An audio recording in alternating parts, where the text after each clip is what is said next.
Phil, talk to us a little bit about the equity market, but the signals that you're also getting cross-asset. What are the fixed income guys running on over to you asking? What is on their mind, and how does that impact the way you think about equities?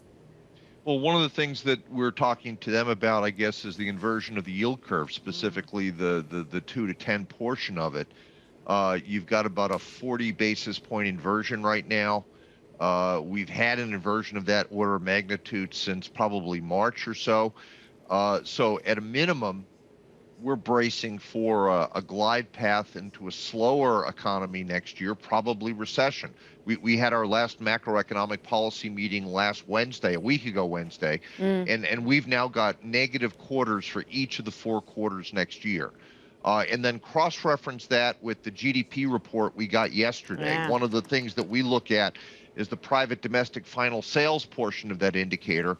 That metric, 2.6% positive growth in the 4th quarter of last year. That's been slowly coming down. The number we just saw for the 3rd quarter was only 0.1% positive, which means we go over the edge there. You're looking at negative growth in that indicator. So the signals are pointing south. Yeah. And from a bond market perspective, that suggests, yields north of 4%. Maybe they're starting to look a little attractive here.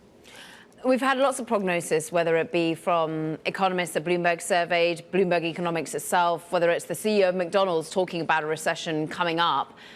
From your perspective, Phil, what's priced in?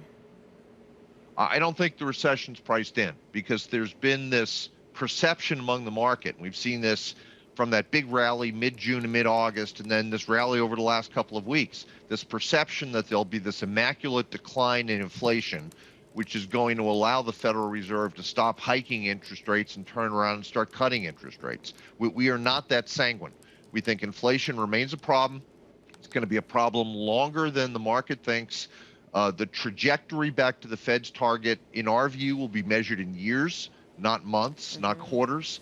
And the Federal Reserve, we believe they will stop hiking March of next year, but we think they're going to be on pause for a good long while and stay at that 5% plus Fed funds rate in order to make sure inflation gets back to target.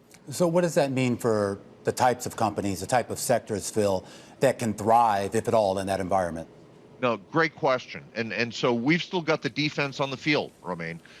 We've got an overweight in value and an underweight in growth within an overall 1% allocation to stocks. So the value stocks that we like, energy, healthcare, utilities, consumer staples, these are companies with low PEs, low betas, high dividend yields, and they've held up much better in this market than the big technology and consumer discretionary names have.